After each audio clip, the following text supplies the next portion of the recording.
փոքրիկ խմբակ, մոռանալով հայոց պատմությունը, հայ եկեղեցու հազարավոր տարիների պատմությունը, հարձակվել է հայ եկեղեցու վրա, հայ ժողովրդի վրա, քանի որ ես միշտ եղել եմ հայոց եկեղեցու կողքին ու հայ ժողովրդի կողքին, ունենալու եմ անմիջական մասնակցություն, եթե չհաջողվի քաղաքական գործիչներին,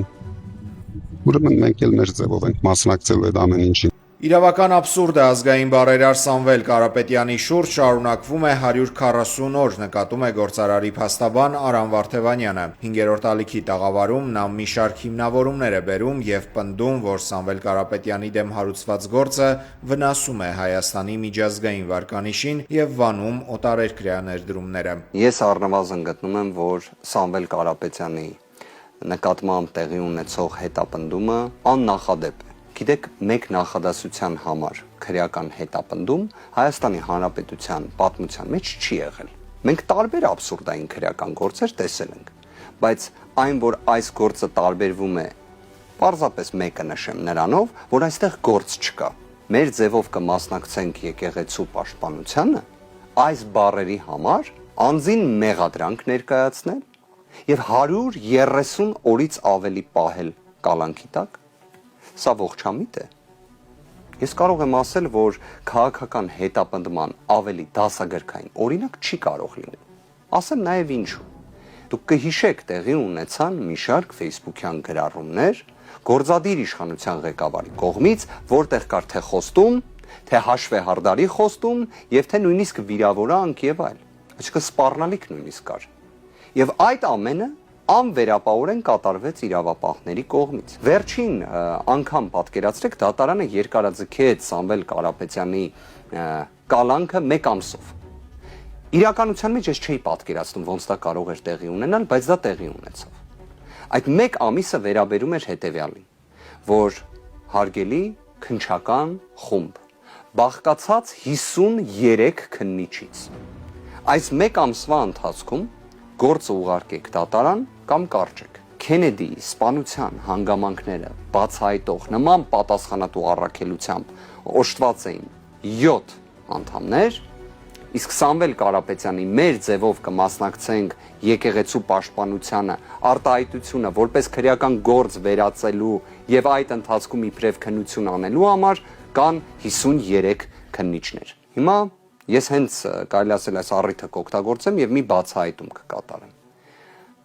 Քրեական դատավարության օրենսգիրքը մեզ հուշում է, որ եթե անձը կալանավորված է, ապա այդ կալանքի վերջնաժամկետից 15 օր շուտ պետք է գործը ուղարկես դատարան, եթե ուղարկելու ես դատարան։ Այսօր այլևս նոյեմբերի 4-ն է։ Կալանքի ժամկետը լրանում է նոյեմբերի 18-ին։ Պաշտոնապես կարող եմ արձանագրել, որ 53 քննիչներից բաղկացած քննչական խումբը որոշեց անտեսել դատարանի որոշումը։ Ես հաստատապես եմ պնդում, որ երբ կգա օրը, այն է նոյեմբերի 18-ը, մենք չենք ունենալու իրավիճակ, որ այս քրեական վարույթը կարճված է լինելու։ Թող հակառակում ինձ ապացուցի քննչական մարմինը եւ ես սխալված լինեմ։ Այնքան ուրախ կլինեմ, որ սխալված լինեմ։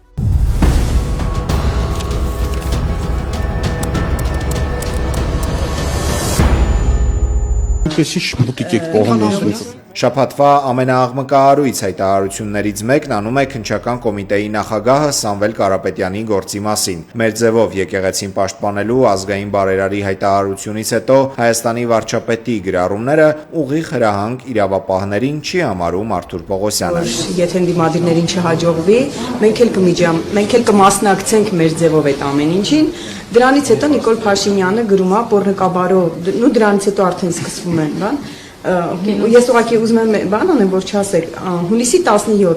հունիսի 17-ին ասում է, որ գրում է Պոռնկաբարո հոգևորականներն ու ներողություն այս ամեն ինչը մեջբերելու համար, ուղղակի ուզում եմ ուղիղ մեջբերել ներողություն այս բառերի համար։ Փաշինյանի խոսքերն են, Պոռնկաբարո հոգևորականներն ու նրանց Պոռնկաբարո բարեգործներն ինչու են ակտիվացել, ոչինչ, նորից կպասիվացնենք, ընդ որում ընդմիշտ որից հետո արդեն Սամվել Կարապետյանը կալանավորվում է, հետո էլ անընդհատ նրա կալանքի ժամկետը երկարաձգվում է եւ միակ հիմքը, ինչպես պնդում են փաստաբանները, այն հայտարարությունն է, ոչ թե տնտեսական գործերն են, այլ այն հայտարարությունն է, որ ասել էր այդ ամեն ինչին կմասնակցենք մեր ձևով։ Հիմա Նիկոլ Փաշինյանի այս գրառումը, որը կալանքին նախորդել է, հրահանգ է, միջամտություն է գործին, թե ոչ, ինչպես եք դուք սա մեկնաբանում։ Ես այդ հարցին պատասխանեցի, դա որևիցե կերպ միջամտություն համարել չի անհնար է։ Սամվել Կարապետյանին անազատության մեջ պահելու առաջադրանք ունի քննչական կոմիտեի ղեկավարը, падգամավորի այս պնդումը չի երգում Արթուր Պողոսյանը, սակայն չի համաձայնում ընդդիմադիր падգամավորի մեկ այլ պնդմանը, որ 52 քննիչներ զբաղվում են միայն Սամվել Կարապետյանի գործով եւ մոտ 5 ամիս է չեն կարողանում ավարտել քննությունն ու գործն ուղարկել դատարան։ Առաջվա էնտուզիազմը չկա, որովհետև դուք էլ շատ լավ գիտակցում եք, թե ինչ եք անում եւ ինչպիսի պատասխանատվություն է սպասվում ձեզ։ Այս ձեր անկեղծությունը ուզում եմ ընդգծել։ 52 քննիչ եք ներգրավել եւ գործը չեք կարողանում ուղարկել դատարան։ Ես կանխատեսում եի, որ դուք կասեք, որ այնտեղ փողերի լվացում կա, ծավալուն է գործը եւ այլն եւ այլն։ Մեր ձևով եկեղեցին պաշտպանելու հատվածը առանցին ուղարկեիք դատարան։ Ինչի չեք արել, որովհետև ձեզ պետք է, որ Սամվել Կարապետյանը մնա կալանքի տակ։ Ամեն ինչ շատ պարզ է։ Միջին վիճակագրական հայ մարդու մոտ պարզ է։ Պարոն Պողոսյան, այլ հարց եմ ուզում տալ։ Սամվել Կարապետյանի հետ որևէ գործողություն կատարվել է քննչական։ Օրինակ, հարցաքննություն եղել է, թե չի եղել։ Առերեսում եղել է, թե չի եղել։ Ես գիտեմ, որ չի եղել։ Փաստաբաններն էլ պնդում են, որ վատ եք աշխատում, շատ վատ եք աշխատում, բայց ես համաձայն չեմ այդ գնահատականի հետ։ Դուք վատ չեք աշխատում։ Դուք ձեր առջև խնդիր եք դրել Սամվել Կարապետյանին պահել կալանքի տակ եւ հրաշալի կատարում եք ձեր առաջադրանքը։ Նշում եք, որ 52 քննիչ են ներգրավել Սամվել Կարապետյանի վերաբերյալ քրեական վարույթով։ Ես նշեմ, որ ընդհանրապես դուք ոնց եք պատկերացնում, երբ որ դուք մտածում եք, որ այդ 52 քննիչը երբ որ ներգրաված է մեկ գործով, այդ քննիչը հետագայում այլ քրեական վարույթներով որևիցե գործողություն, ես ձեր ընկալմամբ եմ ասում, որ որևիցե գործով չի զբաղվում, ամենևին դա այդպես չէ։ Երբ որ մենք անձին մեղադրանք ենք ներկայացնում, մեղադրյալ ներգրավելու որոշումը կայացվում հսկող դատախազի կողմից մի քանի հոդվածներով եւ միասնական մեղադրանք գոյություն ունի, երբ որ մեղադրանք ենք ներկայացնում, օրենսդիրը մի մեխանիզմ է նախատեսել։ Չեն կարող մեղադրանքը օրենսդրական ընդհանրապես հնարավորություն գոյություն չունի։ Չեն կարող տրոհել մի հոդվածը, մեղադրանքը տրոհել մի մասով ուղարկել դատարան, մի մասով շարունակել նախաքննությունը։ Տիկին Խամոյան, նշում եք, որ օրինակ Սամվել Կարապետյանի հետ որևէ գործողություններ կատարվել են, թե ոչ։ Ես նախ հիմա չեմ պատրաստվում ներկայացնեմ, թե օրինակ դուք մտածում եք, որ ենթադրաբար այդպես եք կարծում, որ քննության ջանասիրությունը կապված է բացառապես անձի հետ գործողություններ կատարելու հանգամանքի հետ, ամենևին ոչ։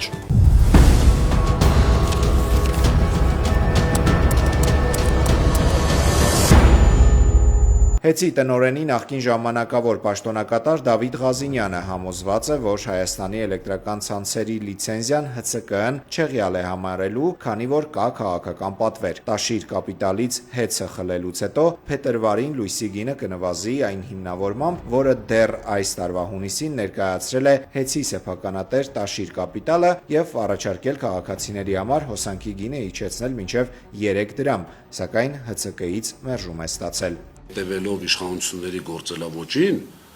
ես կարծում եմ, որ իրենք հիմա այսպես ձգձգում են որոշակի ժամանակ անցնի, լիցենզիայից զրկեն,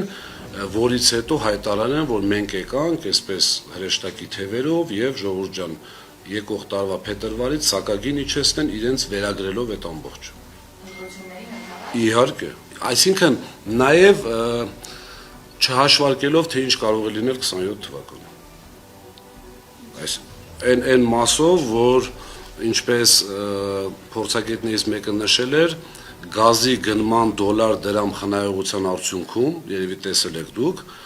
դոլար այդ դրամ փոփոխությունների արդյունքում մոտավորապես 20 միլիարդի տարբերություն էր տվել Գազպրոմում, վերցրել են 13 միլիարդը այս տարի զսպել էին սակագնի աճը։ Այն դեպքում, որ այդ 20 միլիարդով հնարավոր էր գազի սակագինը իջեցնել։ Ինչպես նաև, եթե բերում են էներգետիկական համակարգ, կարող են նաև հոսանքի սակագինը իջեցնել։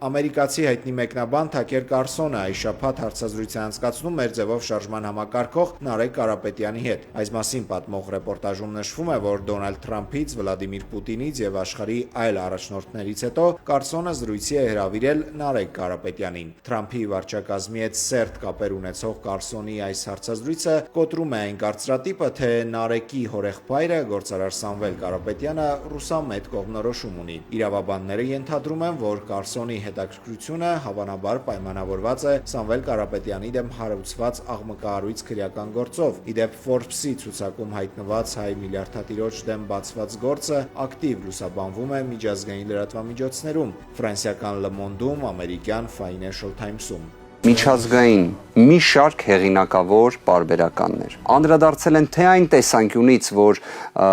այսպես ասած ազգությամբ հայ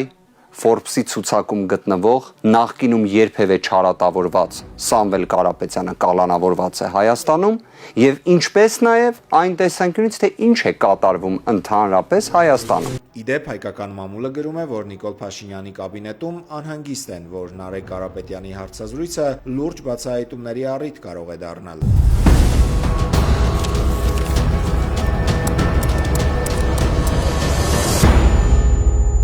Նիկոլ Փաշինյանի քաղաքացիական պայմանագիր կուսակցության անդամներն այս շաբաթ եւս շարունակում են փորձերը աղավաղելու եւ մանիպուլացնելու մեր ձևով շարժման անդամների հայտարարությունները։ Շարժման համակարգող Նարեկ Կարապետյանի շաբաթներ առաջ լոռիում ասած խոսքերը գործարաններ կառուցելու մասին ԿՊԱ-ականները փորձում են ներկայացնել այնպես, թե իբրև Կարապետյանը դեմ է, որ պետությունը դպրոցներ կառուցի։ Այնինչ Արցախում ու Հայաստանում բազմաթիվ դպրոցներ կառուցած ու հիմնանորոգած Տաշիր ընկերությունների խմբի փոխնախագահ Նարեկ Կարապետյանը խոսում էր գյուղում աշխատատեղեր ստեղծելու պետության պարտականության մասին, որպեսզի նորակառույց դպրոցները դատարկ չմնան, գյուղերը չդատարկվեն, ինչպես այս գյուղի դեպքում, որի մասին Ամեկ+-ին պատմում է մեր ձևով շարժման անդամ Գոհար Ղումաշյանը։ Շատերը չգիտեն, որ պետությունը 2 միլիոն ԱՄՆ դոլար վարկ է վերցրել, որպեսզի կառուցի Հայաստանում դպրոց Մեդովկա գյուղում, կառուցի այդ դպրոցը այն գյուղում, որտեղ ընդամենը 6 առաջին դասարանի աշակերտ կա եւ ամբողջ գյուղում ընդամենը 15 աշխատող մարդ։ Գյուղը ամենօրյա կերպով դատարկվում է, այստեղ մենք ավելի խոսում ենք միջոցների բաշխման տրամաբանության մասին եւ առաջնահերթության մասին։ Արդյոք ավելի ճիշտ չէ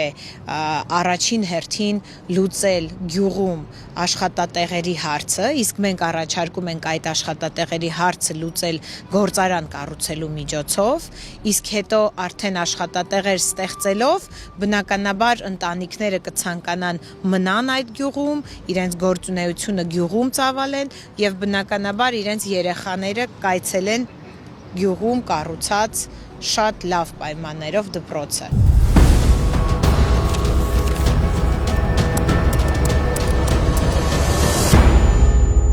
Մեր ձևով շարժման հիմքի վրա ստեղծվող կուսակցությունը կոչվելու է Հայամետ։ Շարժման համակարգող խորհրդի անդամ Արթուր Միքայելյանն է անում բացահայտումը։ Կուսակցությունը այժմ գրացման փուլում է։ Բանախոսը վստահ է, որ նոր քաղաքական ուժը առաջիկա ընտրություններում հաղթելու է գործող վարչախմբին։ Իդեպ այս շաբաթ հայտարարվում է, որ մեր ձևով շարժմանն արդեն միացել է 6000 կամավոր։ Թումված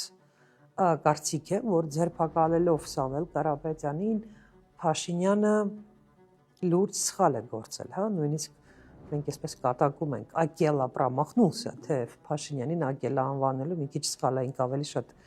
մեկ այլ հերոսի է նման Մաուգլից, բայց ամեն դեպքում հարցս հետևյալն է. եթե նա իր այդ հայտարարությունից հետո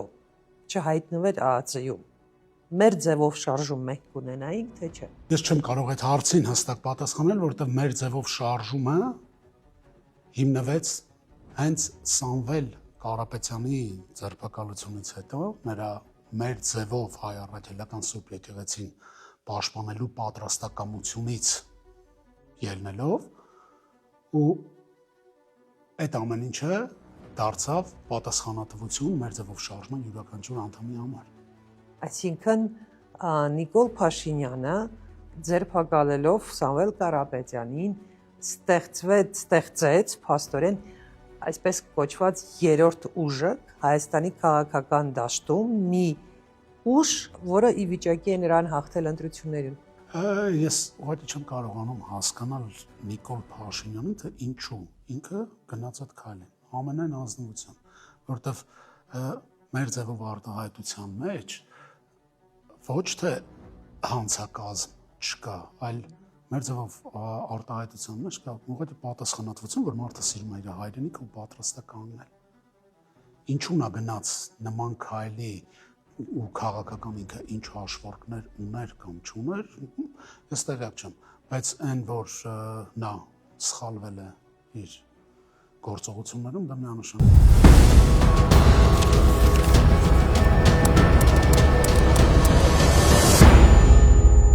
Այս շաբաթվա գլխավոր թեմաներից մեկին Ադրբեջանի տարածքով ներկրվող հացահատիկի թեմային է անդրադառնում մեր ձևով շարժման անդամ տնտեսագետ Աշոտ Ֆարսյանը։ Նրան հարցնում են, արդյոք նոր ճանապարհով ներկրվող ցորենը կեժանացնի հացի գինը Հայաստանում։ Մեր երկրում հարևան երկրների համեմատ հացը 20% թանկ է։ Ֆարսյանը նկատում է, որ ցորենի արժեքը հացի գնի 50%-ն է կազմում, եւ էական այլ գործոններ նույնպես կան՝ էներգակիրներ, աշխատուժի ծախսեր, հետեւաբար նոր ուղիներով ցորենի ներկրումը միայն քաղաքական էֆեկտ ունի եւ ոչ սոցիալական։ 50%-ն է, որ ցորենի հենց ինքնարժեքն է կազմում։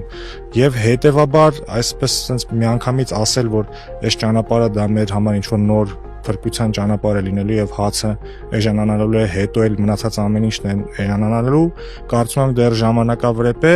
իսկ այս պայն տպավորությունը այնպեսին է, որ ուղղակի այդ առաքումը անում են, որպեսզի ցույց տան, որ ապաշրջապակումը սկսել է։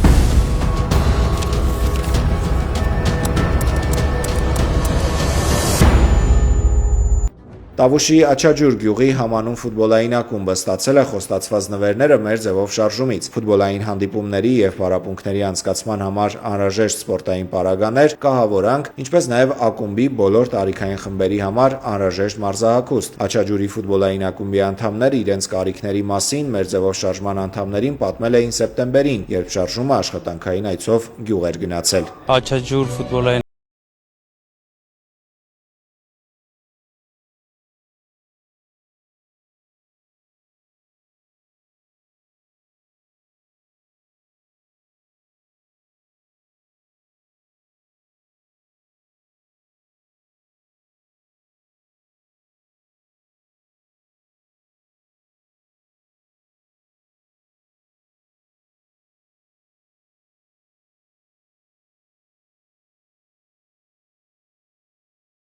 ֆուտբոլիստ լինելուց եւ դառնալուց իրանք շատ մեծ ողջավորությամբ ընդունեցին, իրանց համար սա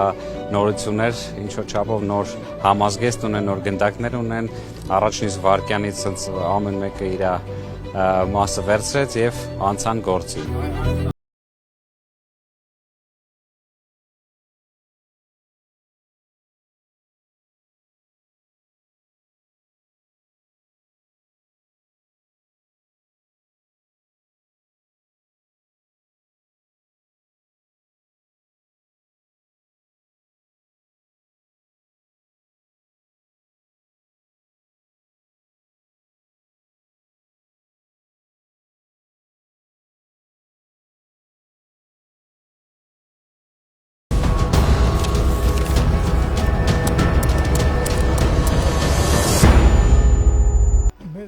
Այս շաբաթ լրագրողները կրկին Սամվել Կարապետյանի ծննդավայր տաշիրում են։ Հայրենի քաղաքի բնակիչների կարծիքը գործարարին 140 օր անազատության մեջ պահելու մասին ներկայացնում ենք առանց մեկնաբանության։ Մեզ